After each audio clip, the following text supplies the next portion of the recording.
All right, today we're going to do something, well, pretty ambitious. We are going to build a deep learning model from the ground up. Not with code, nope.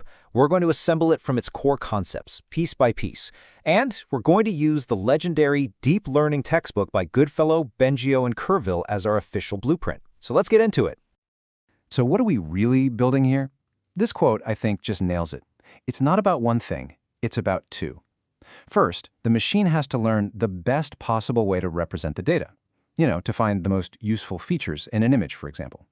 And then, it uses that new, smarter representation to run a complex program. Each layer in a network refines the data and performs another step, building on the last one. It's a machine that learns not just the final answer, but the entire process to get there. So, here's our game plan. We're going to start with the language of learning, the basic math we need to even talk about this stuff. Then we'll define the actual task. What are we trying to accomplish? After that, we get to the good part, actually building the deep networks. And finally, we'll tackle the two biggest headaches in all of this, optimizing the model and making sure it doesn't just go completely off the rails. Okay, first things first. Before you can build anything, you have to be able to read the blueprint. And in machine learning, that blueprint is written in the language of mathematics. We're talking specifically about linear algebra and probability. These are simply the tools that let us describe our data and all the uncertainty that comes with it in a way a computer can actually understand and work with. The most fundamental object in this whole toolkit is the vector. And forget whatever you learned in some abstract math class. For us, a vector is just how we turn real-world stuff like all the pixels in an image or all the stats about a customer into a single point in some high-dimensional mathematical space. Literally every piece of data we're going to use gets turned into one of these points. And this is what it looks like on the blueprint. You've got a lowercase x, and it represents a list of numbers. Those are our coordinates.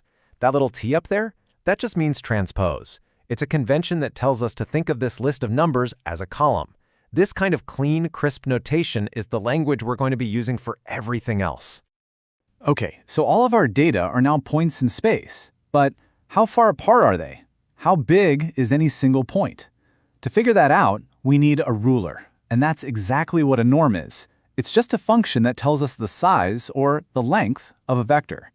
This is absolutely critical, because measuring the size of our model's error is exactly how we're going to figure out if it's getting better or worse. And these are our specific rulers. The L2 norm, that's just the good old-fashioned Euclidean distance you learned about in geometry class. The straight line distance between 2 points. It's pretty much the default way we measure error. And when we need to measure the size of a whole grid of numbers, like a matrix full of our model's parameters, we use its cousin, the Frobenius norm. These are our go-to tools for this job. All right, we've got the language down. Now, what's the actual goal here? What does it even mean for our model to be successful?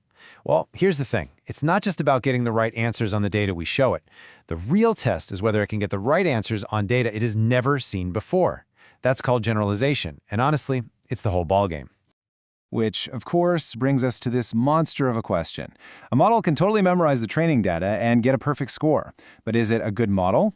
If you show it a new photo that's just a little bit different and it completely falls apart, then it hasn't really learned anything useful, has it? It just memorized the answers to the test. And this table just lays out the classic problem perfectly. On the left, you've got a model where its capacity, you can think of that as its complexity or its brain power, is just too low. It underfits. It can't even figure out the training data. On the far right, its capacity is way too high, so it overfits. It memorizes the training data, so its training error is super low, but then its error on new data, the generalization error, just skyrockets. That sweet spot is right there in the middle. So really, our entire job boils down to this one big balancing act. First, you need a model that's powerful enough to actually learn from the data, to get that training error low. But at the same time, you have to hold it back just enough so it doesn't only memorize, which means you're constantly trying to shrink that gap between how it does on data it's seen and data it hasn't. And now we get to the main event, actually building this thing. The deep in deep learning comes from using these deep feed-forward networks. The whole idea is, instead of trying to build one giant, impossibly complex function, we build our model by stacking lots of simple functions, one layer on top of the next, creating this amazing hierarchy of representations. At the end of the day, a neural network is just a really fancy function approximator. It takes some input x, and it tries to map it to the correct output y. The function itself f is defined by the network structure and all its parameters, which we call theta. You can think of theta as all the millions of tiny knobs and dials inside the machine. The whole process of training is just about finding the absolute perfect setting for every single one of those knobs. But why deep? Why not just make one layer really, really wide? Well, this slide shows the trade-off. A shallow network tries to learn everything at once, in one huge layer. A deep network builds its understanding up, hierarchically. The first layers might learn simple things, like edges and colors. The next layers combine those to find shapes.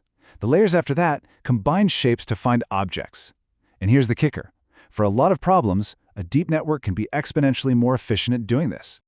And this is the hardcore mathematical reason why.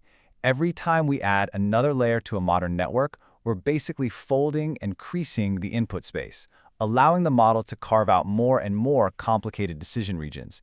And as this quote says, the number of regions it can define grows exponentially with the number of layers.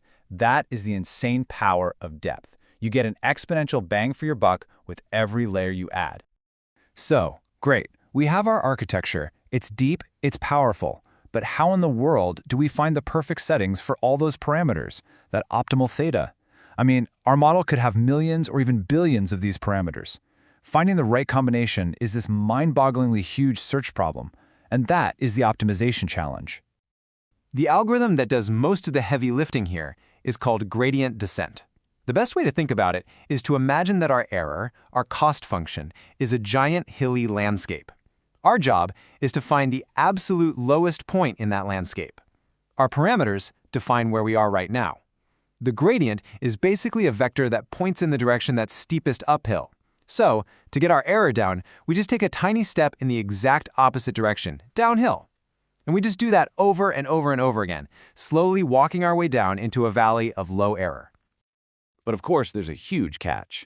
In these crazy high-dimensional landscapes of deep learning, it's not all just nice, simple valleys. You have these really bizarre structures called saddle points. Imagine a horse's saddle. It curves up in one direction but down in another. The gradient at the center is 0, so our algorithm thinks it's found a bottom, but it hasn't. It's just stuck on a flat spot. And here's the really counterintuitive part. The bigger and more complex our model gets, the more dimensions its parameter space has, and the less of a problem local minima actually become. Instead, these saddle points become the main obstacle. Figuring out how to escape them is one of the biggest challenges that drives all of modern optimization research. All right, we are on the final leg of our construction project. We have a powerful model, we have a way to optimize it, but remember that overfitting problem? A powerful model can easily just memorize the training data. So the final piece of this puzzle is what we call regularization. It's a whole set of techniques we use to deliberately hold our model back and force it to generalize. Now, this definition is so important. Regularization is any change we make that hurts the model's performance on the training data on purpose. Now, why on earth would we do that? Because by making it just a little bit harder for the model to perfectly memorize the training set, we force it to learn the real underlying patterns in the data. We are intentionally giving up a little training performance to get much better real-world performance. And we've got a whole toolbox for this. We can add a penalty to the cost that punishes the model for having really big parameter values. We can create fake data by just rotating or tweaking our existing images. We can train a whole committee of models and make them vote on the answer. Or we can even do something wild, like randomly turn off parts of the network during training. All of these different tricks serve that one single purpose: to tame the complexity of our model. And that brings us to our final thought for today. We've built this thing from the ground up, from the mathematical language, to the architecture, to the training, and the fine-tuning. But as these models just keep getting bigger and bigger, what's actually more important? Is it about designing even more clever architectural blueprints? Or is it about developing better construction tools, the optimization and regularization methods we need to actually build these massive things successfully? That, I think, is the question that's going to define the next chapter of deep learning.